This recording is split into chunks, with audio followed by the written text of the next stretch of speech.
E salve, gente boa! Que bom ter você por aqui. Nesse vídeo a gente vai comentar a respeito do seguinte, querido. Para que os sumos sacerdotes são constituídos? Fica comigo até o final, não sai daí. Vamos junto?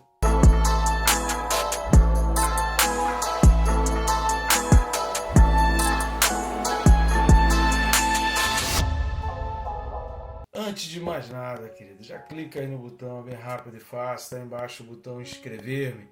Clicou no botão, pronto, você já vai estar inscrito. Aproveita e clica também no sininho. Clicando no sininho, você é notificado a cada vídeo novo, assim você não perde nada do que está no canal. Além, obviamente, de estar sendo disciplinado, porque todos os dias às 6 da manhã a gente tem um vídeo novo trazendo informações sobre o canal. Então assim você não perde nenhuma informação e fica disciplinado para estudar a palavra e fazer o teu TSD, o teu tempo ali a sós com Deus. Isso é fundamental, tá legal? Então vamos lá, o texto desse vídeo, Hebreus capítulo 8, versículo 3. Carta aos Hebreus 8, versículo 3, diz assim: Pois todo sumo sacerdote é constituído para oferecer tanto dons como sacrifícios. Por isso, era necessário que também esse sumo sacerdote tivesse o que oferecer. Bastante informação preciosa aqui, e aquilo que nós falamos no vídeo anterior, se você não assistiu, assista. Os dois vídeos anteriores são fundamentais para entender isso. E o primeiro vídeo, que é referente a Hebreus 8.1, ele vai ser um resumo dos capítulos de 5 a 7. Então, eu peço a você, se você quer compreender, entender melhor e mais a fundo, você precisa assistir os vídeos desde o capítulo 5, para você entender melhor a respeito de todos esses assuntos, a superioridade de Cristo, porquê do sacerdócio, porquê essa necessidade de ter um sacerdote, que a gente também vai falar um pouco nesse vídeo aqui. Tá legal? A gente vai comentar um pouco a respeito disso nesse vídeo. Mas antes de mais nada, querido, antes de nós entrarmos a fundo no comentário desse versículo 3, eu peço suas ajudas. E porque no plural, você pode estar ajudando de muita maneira. Primeira maneira é rápido, fácil e grátis, que é o famoso triplo C, né? Só clicar aí embaixo no curtir, comentar e compartilhar. Curtindo e comentando, o YouTube tem um algoritmo que ele faz uma indicação desse vídeo, ele faz aquelas recomendações do vídeo para outras pessoas. Compartilhando, você pode estar enviando esse vídeo para pessoas que jamais vão receber as recomendações ou indicações de pessoas, até porque talvez algumas pessoas nem tenham muito hábito de usar o YouTube. Então, ao compartilhar, você vai além, a gente dá um passo a mais do que o próprio algoritmo do YouTube. Quanto mais pessoas assistindo os nossos vídeos, quanto mais pessoas inscritas no canal, o que isso significa? Mais gente em contato com a Palavra de Deus. E a Palavra de Deus, ela liberta, e eu tenho certeza que será libertador para muita gente. Agora, uma outra maneira que você também tem para estar abençoando, nos ajudando, não só em relação ao nosso canal, mas também no nosso ministério, já que estamos aí a 1.700 quilômetros da nossa casa, da nossa família, fazendo a obra missionária bem longe de casa.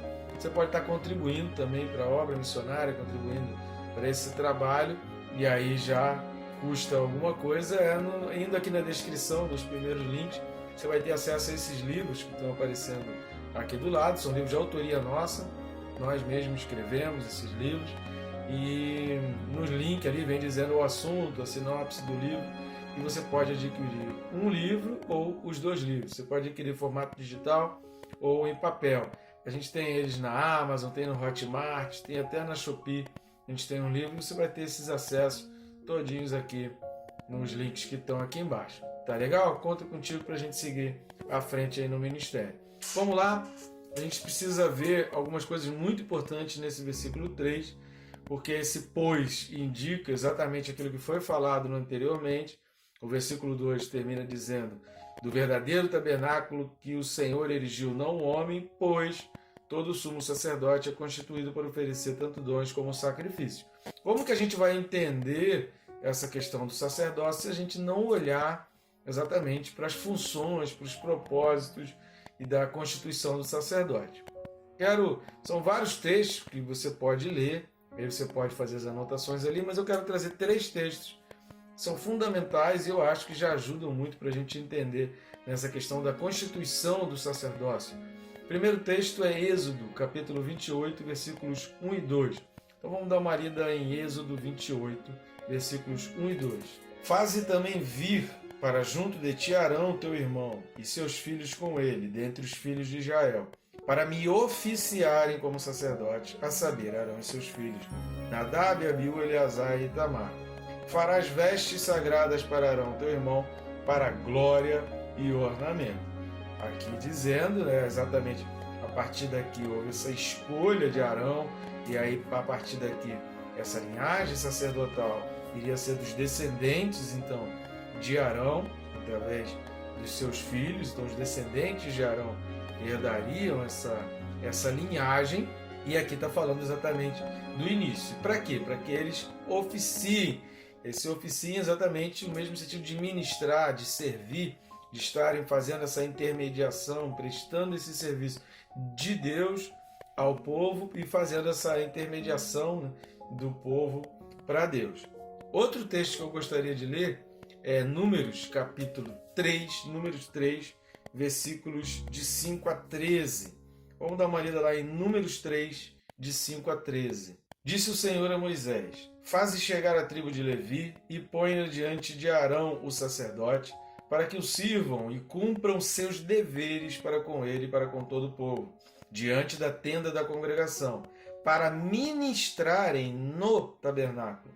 Terão cuidado de todos os utensílios da tenda da congregação e cumprirão o seu dever para com os filhos de Israel, no ministrar no tabernáculo. Darás, pois, os levitas a Arão e a seus filhos, dentre os filhos de Israel, lhes são dados. Mas a Arão e a seus filhos ordenarás que se dediquem só ao seu sacerdócio, e o estranho que se aproximar morrerá. Disse o Senhor a Moisés: Eis que tenho eu tomado os levitas do meio dos filhos de Israel, em lugar de todo primogênito que abre a madre, entre os filhos de Israel, e os levitas serão meus, porque todo primogênito é meu, desde o dia em que feri a todo primogênito na terra do Egito, consagrei para mim todo primogênito em Israel, desde o homem até o animal, serão meus, eu sou o Senhor. Depois, na hora da conquista da terra, separado porções de terra para todas as tribos, e os levitas, eles não possuíam uma parte, uma fatia específica, porque toda a terra estaria debaixo da responsabilidade dos levitas, exatamente debaixo da responsabilidade do sacerdócio e do serviço que eles estavam ministrando perante o Senhor para toda Israel. Então o serviço coletivo, o serviço ao próximo, o serviço aos outros, fazia parte do sacerdócio levita. Memoriza bem isso que eu acabei de falar, para você entender, depois quando você lê a carta de Pedro, você entender que Pedro está dizendo que agora nós somos sacerdotes, sacerdócio santo, que nós precisamos executar. Então isso é fundamental, porque a gente precisa resgatar essa escolha original, esses propósitos originais de Deus com relação ao sacerdócio. Então tudo que a gente falar aqui relacionado ao sacerdócio, entenda que hoje o sumo sacerdote é Jesus Cristo, a gente não precisa de nenhum outro, ele é insubstituível, superior, e ele é perfeito, ele é o original. Agora, sacerdotes, todos nós somos sacerdotes.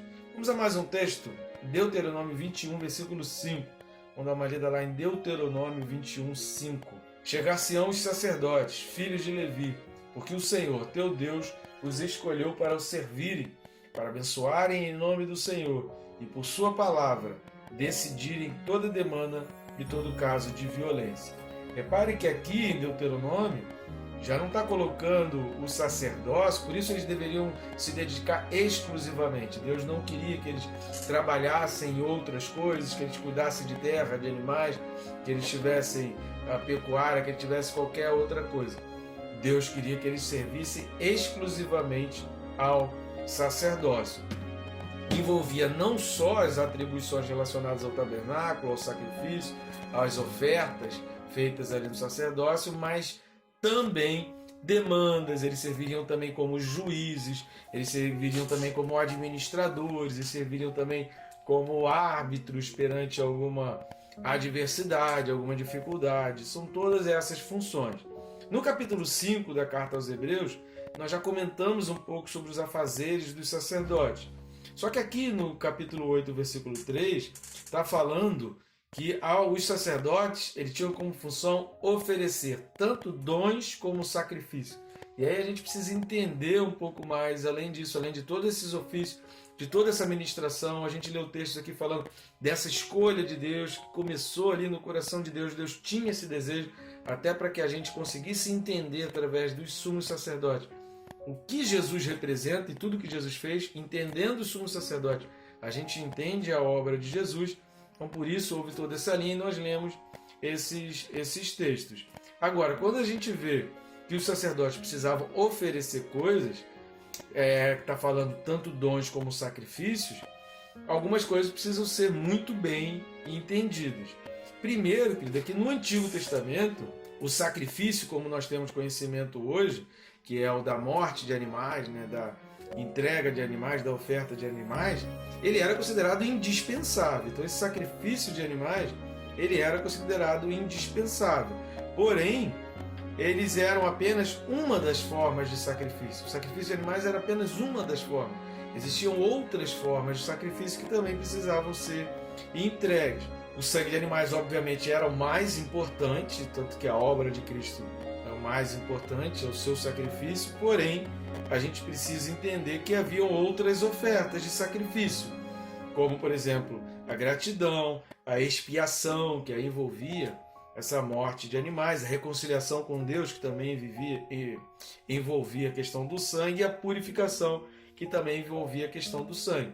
Então tinha as ofertas de manjares, ofertas alçadas e várias outras ofertas que também faziam parte e eram composição do sacrifício feito no tabernáculo. Então o sacrifício no tabernáculo não era somente o de sangue e somente o sacrifício de animais, mas tudo isso também fazia parte dos sacrifícios e do ofício do sumo sacerdote ali no tabernáculo. E a gente precisa entender, continuando aí no versículo 3, eles ofereciam tanto dons como sacrifício. A palavra dom aqui é presente mesmo, né? Era ofertas mesmo, e o sacrifício relacionado aos holocaustos, né?